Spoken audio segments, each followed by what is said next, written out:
దేవుని నామానికి మహిమ కలుగును గాక. చేరి వచ్చిన మీ అందరికీ యేసుక్రీస్తు నామములో ప్రత్యేకమైన వందనాలు తెలియజేస్తున్నాను.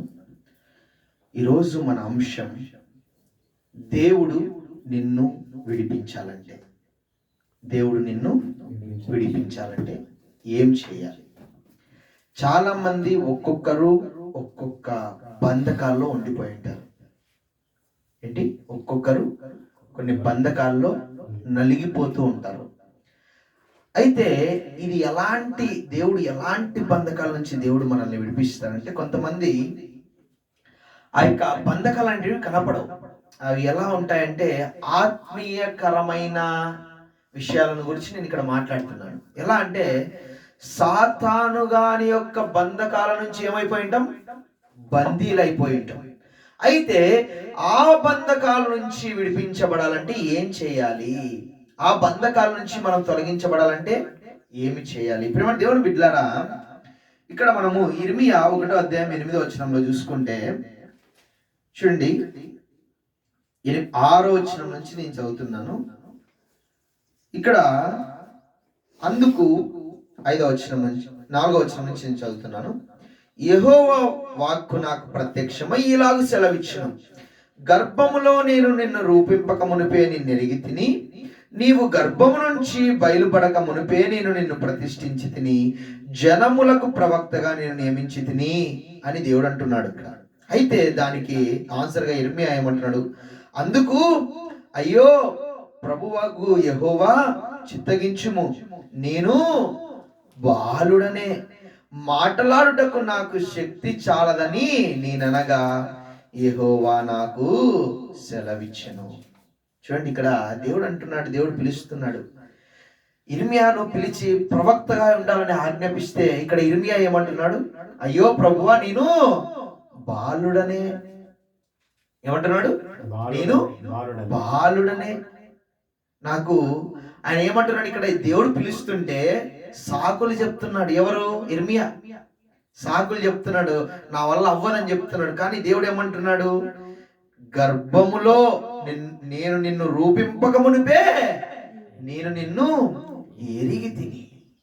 ఇక్కడ ఏ దేవుడు అయితే ఇర్మియాకు సెలవిస్తున్నాడో అదే దేవుడు మనకు సెలవిస్తున్నాడు. ఈరోజు మనము దేవుని యొక్క కార్యాలు చేయడానికి, దేవుని యొక్క పనులు చేయడానికి, దేవుని యొక్క సువార్తను చెప్పడానికి మనము కూడా ఇర్మియా వలె సాకులు చెప్తున్నామేమో. ప్రభువా నాకు పని ఉందయ్యా, ప్రభువా నాకు కాలేజ్ ఉందయ్యా, ప్రభువా నేను డ్యూటీలో బిజీ అయ్యా అని దేవుణ్ణి మర్చిపోతున్నారేమో. ఆదివారం పరిశుద్ధ దినాన్ని మర్చిపోతున్నారేమో. దేవుని యొక్క కార్యాలను పక్కన పెట్టేసి సొంత పనులు చూసుకుంటున్నారేమో. అందుకే ఇక్కడ ఇర్మియా అంటున్నాడు, నేను బాలుడనే, మాటలాడుటకు నాకు శక్తి చాలదు. నేను బాలుడనయ్యా, నా వల్ల ఏమవుతుందంటే నీవు బాలుడవే, నీలో ఉన్నవాడు లోకములో ఉన్నవాని కంటే గొప్పవాడన్న వాగ్దానము ఇర్మియా జీవితంలో నెరవేర్చబడింది. ఇర్మియా జీవితంలో ఏ దేవుడు అయితే నెరవేర్చాడో అదే దేవుడు మన జీవితంలో కూడా నెరవేర్చడానికి సిద్ధముగా ఉన్నాడు. మరి మనం సిద్ధంగా ఉన్నామా? విడిపించు ప్రభువా, విడిపించు ప్రభువా, విడిపించు ప్రభువా అని మొరపెడుతున్నాము. కానీ ఆయన విడిపిస్తా అంటే రావడానికి మనము సిద్ధముగా లేమో. దేవుడు చెప్తున్నాడు, నువ్వు ఆ ప్రాంతానికి వెళ్ళు, ఆ పట్టణానికి వెళ్ళు, నువ్వు ఒకరికి పరిచర్య చేయి, నా ప్రేమను గురించి ప్రకటించు. అగ్నిగుండములో ఒకరిని లాగినట్టుగా, అగ్నిగుండములో నుంచి ఒకరిని మనం కాపాడేటప్పుడు ఎలా కాపాడదామండి? ఎలా కాపాడదాం? మన ప్రాణాలకు తెగించి వాళ్ళను బలవంతంగా బయటికి తీసుకొస్తాం. అలా ఏ విధంగా అయితే మనము కాపాడుతామో అట్టి విధముగా దేవుని యొక్క ప్రేమను ప్రకటించే వారమై ఉండాలి. విడిపించు ప్రభువా, విడిపించు ప్రభువా, విడిపించు ప్రభువా అంటూ సాకులు చెప్తే ఎక్కడ విడిపిస్తాడు? విడిపిస్తాడా? ఖచ్చితంగా విడిపించలేడు. విడిపించడానికి కావాల్సిన యొక్క కొన్ని సూచనలు ఉన్నాయి. వాటిని మనం ఎప్పుడైతే పాటిస్తామో అప్పుడు దేవుడు విడిపించడానికి సిద్ధముగా ఉన్నాడు. ప్రియమైన దేవుని బిడ్డలారా, చూడండి, నిన్ను ఇక్కడ ఇర్మియా గురించి మాట్లాడుకుంటున్నాం మనం. దేవుడు విడిపిస్తాను అంటున్నాడు. ఇక్కడ 8వ వచనం చూడండి ఒకసారి. వారికి భయపడకము, నిన్ను విడిపించుటకు నేను నీకు తోడైన్నాను.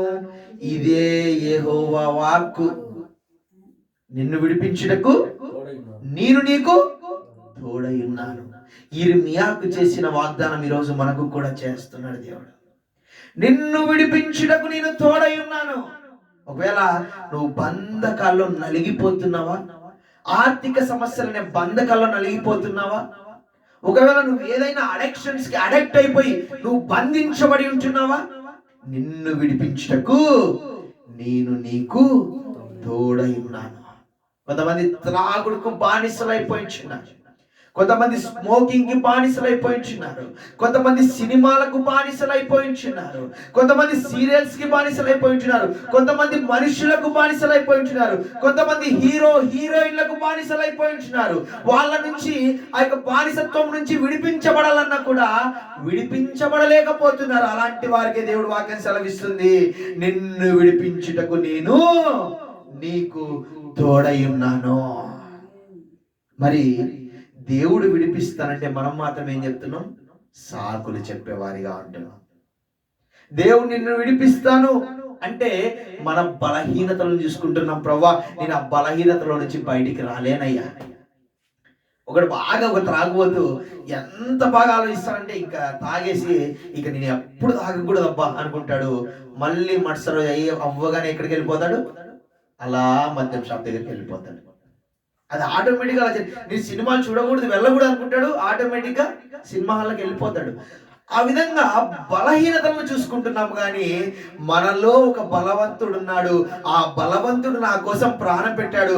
ఆ బలవంతుడు నా పాపాల కోసం మరణించాడన్న విషయాన్ని మర్చిపోతున్నారు.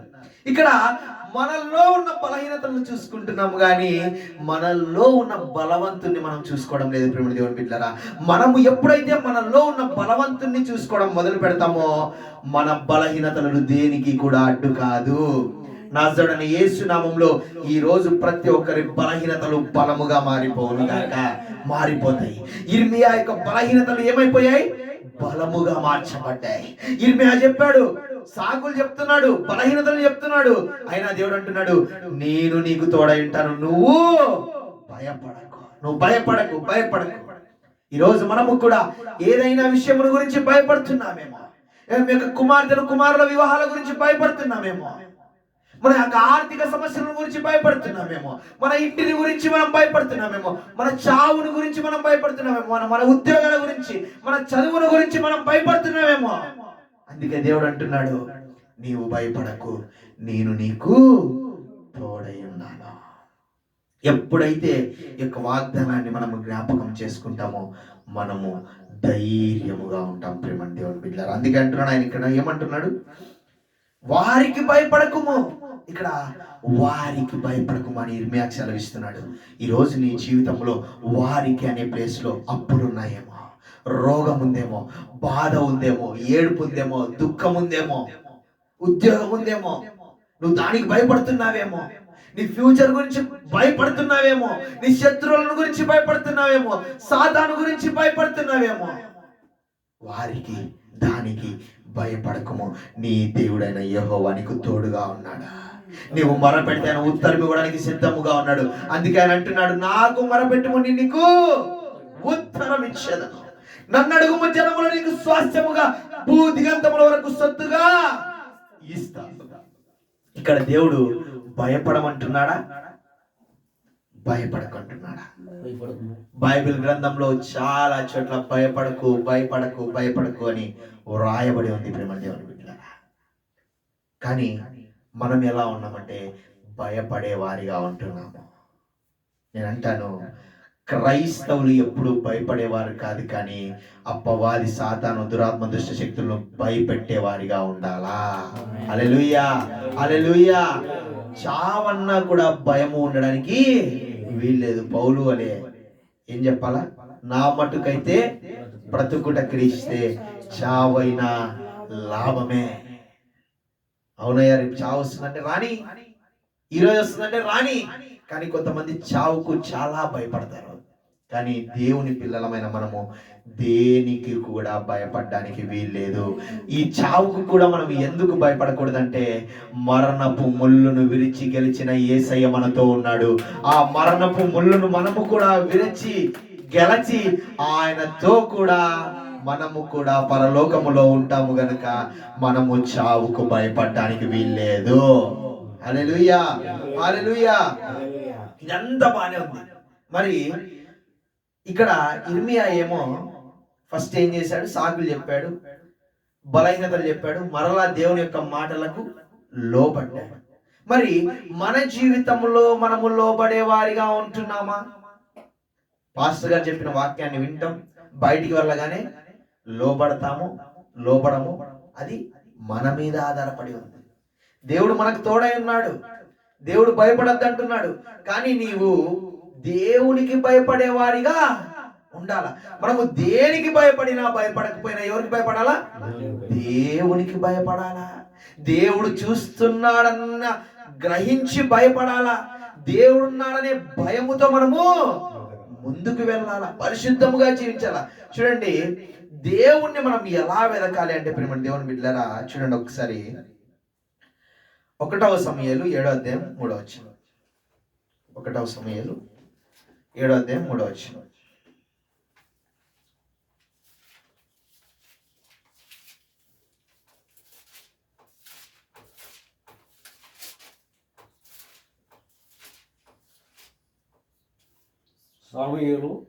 చూడండి, అక్కడ సమూయేలు ఇశ్రాయేలుందరితో ఇట్లా నేను మీ పూర్ణ హృదయముతో యెహోవా యొద్దకు మీరు మల్లుకొనిన ఎడల అన్య దేవతలను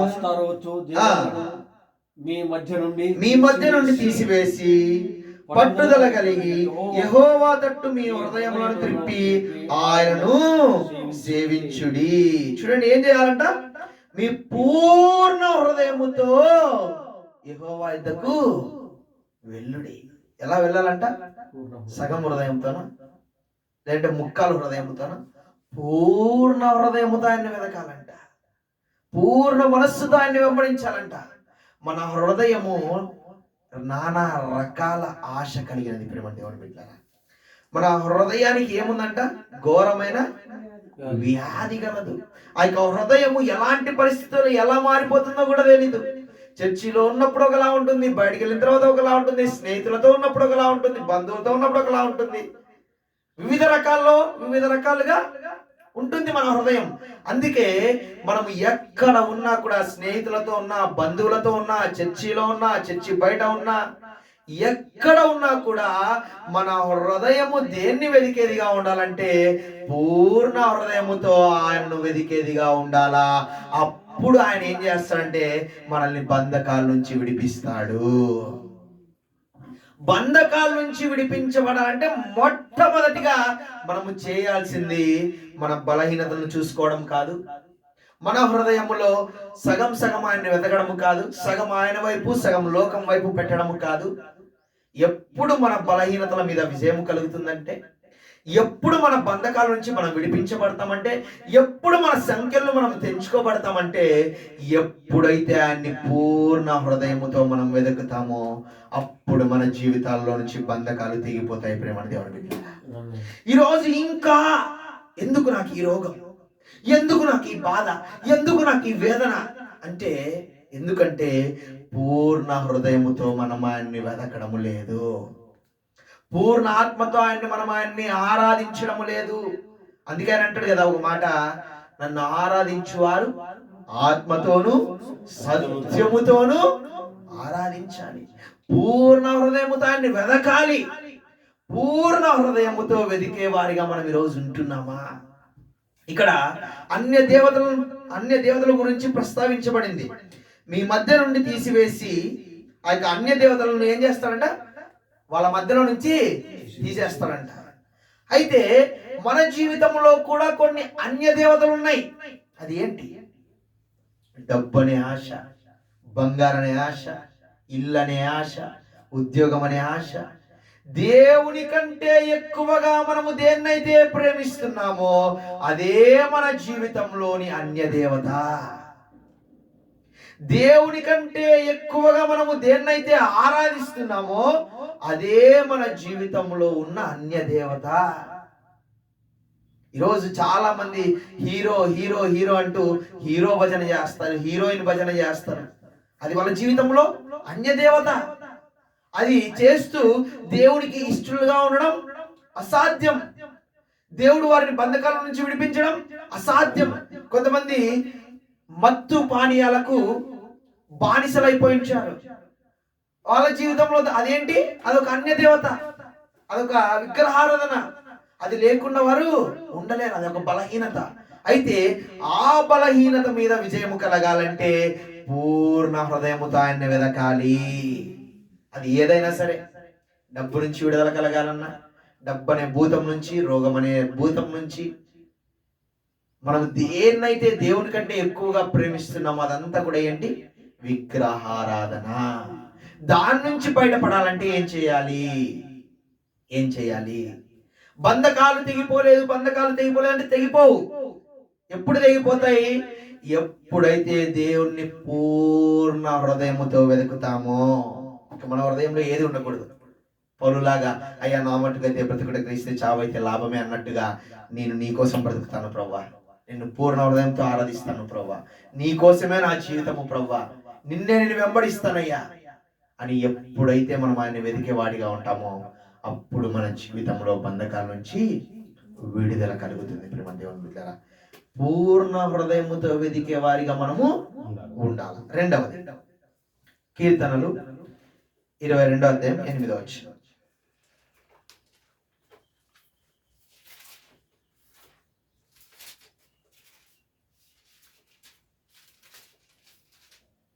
వచనం. చూడండి. యెహోవా మీద నీ భారము మోపుము, ఆయన వానిని విడిపించునేమో, వాడు ఆయనకు ఇష్టడు గదా, ఆయన వానిని తప్పించునేమో అందురు. ఇక్కడ ఎవరి మీద భారం మోపాలంట? యెహోవా మీద భారం మోపాలంట. కొంతమంది ఏం చేస్తారంటే, దేవుడు నాకు ఆ కార్యము చేస్తే నిన్ను దేవుణ్ణి ఆరాధిస్తా, దేవుడు నాకు ఆ మేలు చేస్తే నేను సాక్ష్యము చెప్పుకుంటా, దేవుడు నాకు అదొక్క సమస్య నుంచి విడుదలిస్తే బ్రదర్ నేను మందిరానికి వస్తా. No no no no no. దేవుడు ఏదో కార్యము చేసిన తర్వాత కాదు ఆయన మీద భారం మోపడం. చాలా మంది ఏం చేస్తారంటే, అంత లక్క తిరిగాం బ్రదర్, అన్ని చేసాం, చివరికి ఇక్కడికి వచ్చాం, ఏమైనా జరుగుతుందేమో. కొంతమంది బ్రదర్ నేను ఎంత ప్రయత్నించినా కూడా ఆ తాగుడనే బానిసత్వం నుంచి బయటికి రాలేకపోతున్నాను బ్రదర్, నేను ఎంత ప్రయత్నించినా కూడా ఆ సినిమాలు చూడడం ఆపలేకపోతున్నాను బ్రదర్, నేను ఎంత ప్రయత్నించినా కూడా పాపము చేస్తున్నాను బ్రదర్, నేను ఎంత ప్రయత్నించినా కూడా పాపములో పడిపోతున్నాను అని అంటారు. ఎందుకంటే మన యొక్క భారము ఎక్కడ మోపాలంట? యెహోవా మీద మోపాలంట, ఆయన మీద మోపాలంట. ఎందుకు మన భారము మనము దించుకోలేకపోతున్నామంటే మన భారము మన మీదనే పెట్టుకుంటున్నాము గనుక.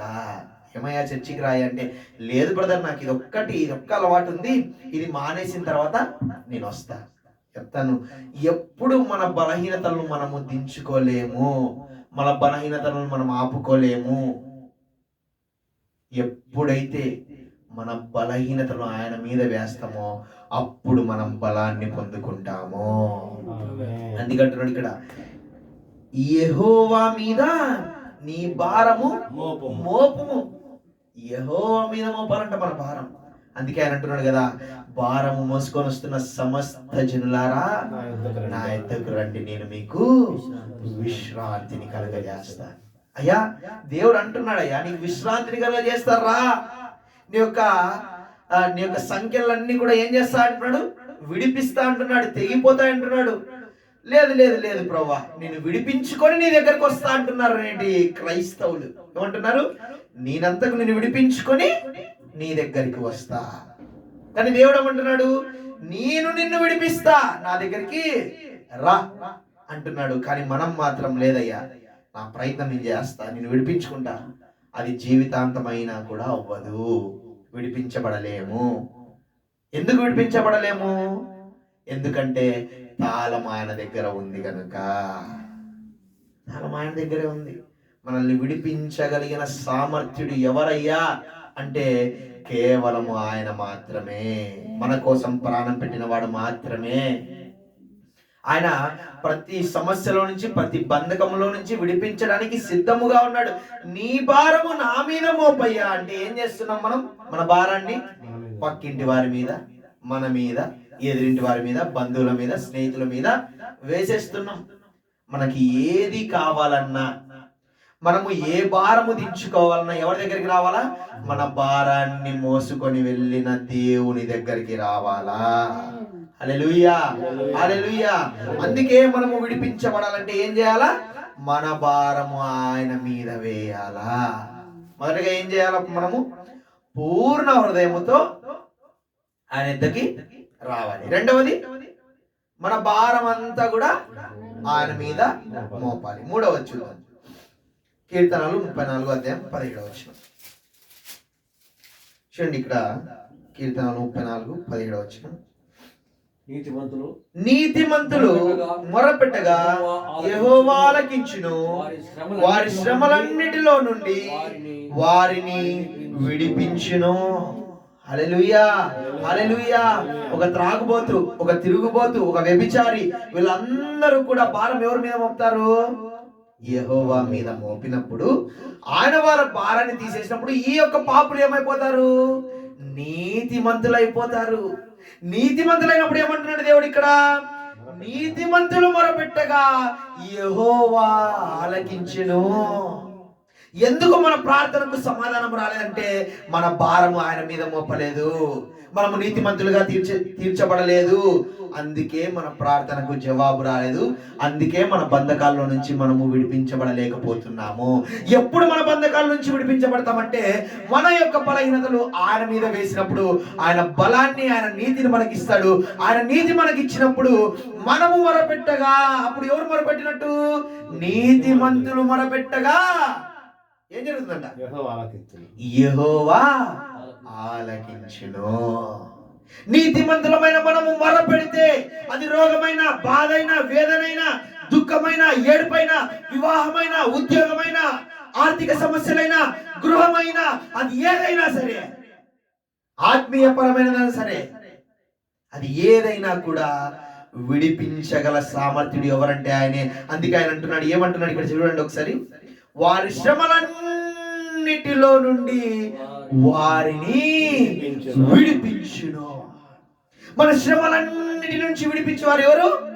ఆయనే, ఆయనే, ఆయనే. అందుకే పూర్ణ హృదయముతో ఆయన్ని వెదకాలి. మన యొక్క భారము ఆయన మీద మోపాలి.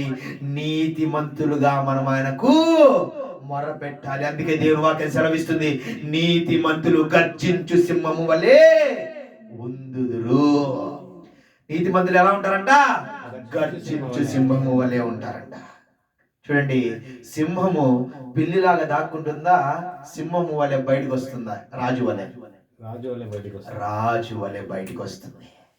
క్రైస్తవులమైన మనము రాజులుగా, రాణులుగా సంచరించుదుము గాక. ఆ సంచరించే కృపను దేవుడు మనకు అనుగ్రహించి ఉన్నాడు. అయితే దేవుడు మీరు సింహాలంటే, లేదు లేదు ప్రభువా, మేము పిల్లి, మేము ఎక్కడో మూలకుంటామయ్యా అన్నట్టుగా మనం బ్రతుకుతున్నాం. దేవుడు అంటున్నాడు, నీతిమంతుడు గర్జించు సింహము వలె ఉంటాడు. ఎస్, మనం అందరం కూడా గర్జించు సింహాలం. ఎవరి మీద? సాతాను మీద, అపవాది మీద, దురాత్మ దుష్ట శక్తుల మీద, అంధకార సంబంధనాదుల మీద గర్జించు సింహాలుగా ఉండాలని దేవుడు ఆశపడుచున్నాడు. మరి ఆశపడిచిన దేవుని యొక్క ఆశను, మనకు కూడా ఆశ ఉంది, గర్జించి సింహము వలె ఉండాలన్న ఆశ మనలో ఉంది. కానీ బంధకాల్లో ఉండిపోయి ఉంటున్నాము, కట్టబడి ఉంటున్నాము, సంకెళ్ళ చేత కట్టబడి ఉంటున్నాము. మరి ఆ సంకెళ్ళు తెగిపోబడాలంటే ఏమి చేయాలా? ఆ సంకెళ్ళు తెగిపోబడాలంటే పూర్ణ హృదయముతో ఆయన్ని వెదకాలా, మన యొక్క భారం ఆయన మీద మోపాలా, నీతి మంతుని వలె ఆయన సన్నిధిలో మొరపెట్టాలా. అప్పుడు మన యొక్క సంకెళ్ళు తెగిపోబడతాయి. హల్లెలూయా, హల్లెలూయా. నెక్స్ట్ ఏం చేయాలి? నీతి మంతుని వలె మొరపెట్టాలి. నెక్స్ట్ ఏం చేయాలి? విరిగిన హృదయం గల వారికి. నెక్స్ట్ అది కీర్తనలు 97వ అధ్యాయం 10వ వచనం. కీర్తనలు 97వ అధ్యాయం 10వ వచనం. యెహోవాను ప్రేమించు వారలారా చెడుతనమును అసహ్యించుకొనుడి. తన భక్తుల ప్రాణములను ఆయన కాపాడుచున్నాడు. భక్తిహీనుల చేతిలో నుండి ఆయన వారిని విడిపించును. ఇక్కడ మనము పూర్ణ హృదయముతో ఆయన్ని వెతుకుతున్నాం కదా, పూర్ణ హృదయంతో వెతుకుతున్నాం. నెక్స్ట్ ఏం చేస్తున్నాం? మన యొక్క భారం ఆయన మీద మోస్తున్నాం. నెక్స్ట్ ఏ విధంగా ఉంటున్నాం? నీతిమంతులుగా ఉంటున్నాం. నీతిమంతులుగా ఉంటున్న మనము ఏమి చేయాలి? చెడుతనమును అసహించుకోవాలి. ఒక్కసారి స్నానము చేసిన తర్వాత మరలా బుడదలోకి వెళ్ళి పని చేస్తారా? చేస్తారా? ఒకటేసారి బుడదలో పని చేసిన తర్వాత స్నానం చేస్తారు. అక్కడ ఎందుకు స్నానం చేశారు? ఆ యొక్క బురదంతా కూడా, ఆ యొక్క గలీజ్ అంతా కూడా వెళ్ళిపోవడానికి. స్నానం చేసి వెంటనే బురదలోకి దిగుతారా? దిగరు. మనము కూడా నీతిమంతులుగా తీర్చబడిన తర్వాత చెడుతనముని ఏం చేయాలంట? అసహించుకోవాలంట. కానీ మనం ఏం చేస్తున్నాం అంటే, ఆదివారం అవ్వగానే పూర్ణ హృదయంతో దేవుని వెతుకుతున్నాం, భారాన్ని ఆయన మీద మోస్తున్నాం, నీతిమంతులుగా ఇక్కడ గర్జించి సింహాల వలె మందిరంలో కనపడుతున్నాం. కానీ బయటికి వెళ్ళగానే చెడుతనమును ప్రేమిస్తున్నాం. అసహించుకోవడం లేదు. అసహించుకుంటే చాలా గొప్ప కార్యం జరుగుతుంది. ఏం జరుగుతుంది? అసహించుకుంటే గొప్ప కార్యం జరుగుతుంది. ఆ గొప్ప కార్యం ఏంటంట చూడండి. తన భక్తుల ప్రాణములను ఆయన కాపాడుచున్నాడు. భక్తిహీనుల చేతుల నుండి ఆయన వారిని విడిపించును. భక్తిహీనుల చేతుల నుంచి విడిపిస్తాడంట. ఆయన భక్తుల ప్రాణములను కాపాడతాడంట. అంటే భక్తులకు, ఆయన యొక్క భక్తులకు ఏ కొదువ లేదు. సింహ పిల్లలు లేమిగలవై ఆకలిగా ఉన్నాయేమో గాని యెహోవాను ఆశ్రయించిన వారికి ఏమేను కొదువ లేదు. మరి ఆదివారం అవ్వగానే యెహోవాను ఆశ్రయిస్తున్నాము, కానీ బయటికి వెళ్ళగానే చెడుతనమును ప్రేమిస్తున్నాము. మరి ఈ రోజు నుంచి మనం ఎలా జీవించాలా? చెడుతనమును అసహించుకునే విధముగా ఉండాలా. చూడండి, చిన్నపిల్లల్ని బాగా ప్రేమిస్తారు కదా, బాగా ఎత్తుకుంటారు కదా. అదే విధంగా బురదలో, కాలువలో అప్పుడే పొరలాడొచ్చిన పంది పిల్లని ఎత్తుకుంటారా? దాన్ని ముద్దాడతారా? ఎవ్వరు కూడా ముద్దాడరు, ఎత్తుకున్నారు. దాన్ని అసహ్యించుకుంటారు. అది వచ్చినా కూడా దాన్ని ఏం చేస్తారు? రాయితో కొడతారు. కానీ ఈ బురదలో దొరలాడిన పందిని అసహ్యించుకుంటున్నారు. కానీ ఈ బురద లాంటి, పంది లాంటి ఆ యొక్క పాపమును మాత్రం, ఆ యొక్క చెడుతనమును మాత్రం ఏం చేస్తున్నారు? ప్రేమిస్తున్నారు. అసహించుకోవడం లేదు. దాన్ని అసహించుకుంటే ఏం జరుగుతుంది? మేలు జరుగుతుంది. దాన్ని అసహించుకుంటే దేవుడు తన భక్తుల యొక్క ప్రాణమును కాపాడుతాడు. ఆ యొక్క పాపమును మనం అసహించుకుంటే దేవుడు మన జీవితంలో గొప్ప కార్యాలు చేస్తాడు. గొప్ప కార్యాలు మన జీవితంలో ఆరంభించబడతాయి.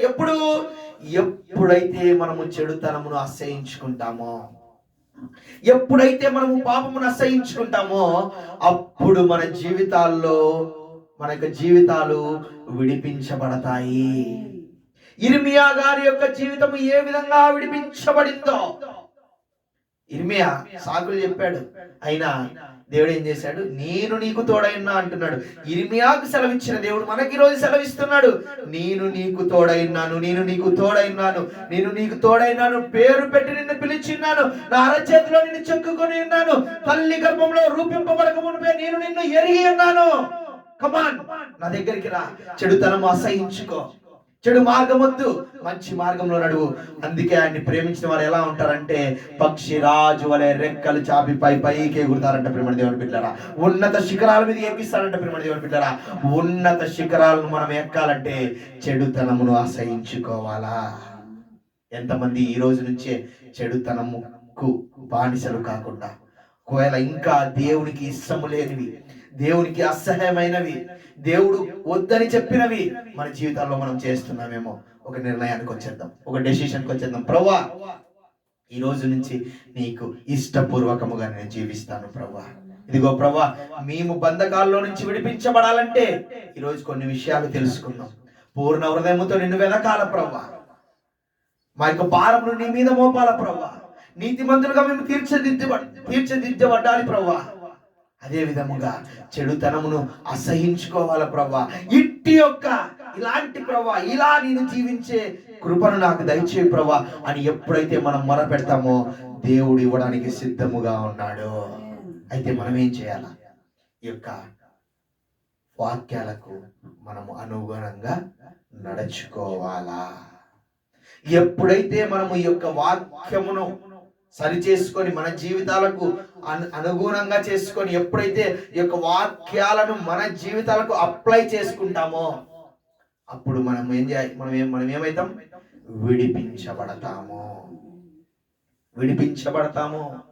విడిపించబడతాము. దేవునికి మొట్టమొదటగా ఎలా ఉండాలంటే విధేయులై ఉండాలా. ఆయన మాటను వినేవారిగా మనం ఉండాలా. ఆయన వాక్యమును పాటించే వారిగా మనం ఉండాలా. చెప్పేవారిగా కాదు, కానీ పాటించే వారిగా ఉండాలని దేవుడు కోరుకుంటున్నాడు. మరి ఈ రోజు నుంచి మనం వినేవారిగా కాదు, చెప్పేవారిగా కాదు, పాటించే వారిగా ఉండుదురుగాక. హల్లెలూయా, హల్లెలూయా. దేవుడు ఇర్మియా జీవితంలో చిన్నవాడైన ఇర్మియాను ప్రేమించి ప్రవక్తగా చేసి తల్లి గర్భములో రూపింపబడక మునిపే నిన్ను ఎరిగి ఉన్నాను నాన్న. ఆయన ప్రణాళిక తల్లి గర్భంలో రూపించబడక మునిపే ఆయన మీద ఒక గొప్ప ప్రణాళిక ఏర్పాటు చేసిన దేవుడు. నీ నాన్న జీవితాలకు కూడా మనము తల్లి గర్భంలో రూపింపబడక మునిపే ఆయన ఒక గొప్ప ప్రణాళికను ఏర్పాటు చేశాడు. ఆ యొక్క గొప్ప ప్రణాళిక ఈ రోజు నుంచే మన జీవితాల్లో ఆరంభమవునుగాక, మొదలవునుగాక. ఈ యొక్క గొప్ప ప్రణాళికతో మనము ఉన్నత శిఖరాలను ఎక్కుదుముగాక. ప్రార్థించుకుందాం. దేవుడు వాక్యాన్ని దీవించి ఆశీర్వదించునుగా. మిక్కిలిగా ప్రేమిస్తున్న మా ప్రియ పరలోకపు తండ్రి, మీకు స్తోత్రాలు ప్రభువా. వాక్యము ద్వారా మాతో మాట్లాడినందుకు మీకు స్తోత్రాలు ప్రభువా. ఇదిగో ప్రభువా, మేము కూడా ప్రభువా సాకులు చెప్తున్నామేమో, మాలో బలహీనతలు చూసుకుంటున్నామేమో ప్రభువా. మా బలహీనతలను చూసుకొనుక నీ బలాన్ని ఆధారము చేసుకొని ముందుకు వెళ్ళే కృపను మాకు దయచేయండి ప్రభువా. ఇదిగో ప్రభువా తండ్రి, మేము విడిపించబడాలంటే ప్రభువా నిన్ను పూర్ణ హృదయముతో వెదికే వారిగా మమ్మల్ని ఉంచండి ప్రభువా. మా భారము నీ మీద మోసే వారిగా మమ్మల్ని ఉంచండి ప్రభువా. దేవా యేసయ్యా, నీతిమంతులుగా నీకు మొరపెట్టే కృపను మాకు దయచేయండి ప్రభువా. నిన్ను ప్రేమించే వారిగా మమ్మల్ని ఉంచండి ప్రభువా. చెడుతనమును పాపమును అసహించుకునే వారిగా మమ్మల్ని ఉంచండి ప్రభువా. దేవా, ఈ రోజు నుంచి ఈ వాక్యం మా జీవితాల్లో నెరవేర్చమని ప్రార్థిస్తున్నానయ్యా. చేరొచ్చిన ప్రతి బిడ్డని పేరు పేరున దీవించి ఆశీర్వదించమని నజరేయుడైన యేసుక్రీస్తు నామములో ప్రవచించి ప్రార్థించి వినయముగా వేడుకొని పొంది ఉంటున్నాం మా ప్రియ పరలోకపు తండ్రి. ఆమేన్, ఆమేన్.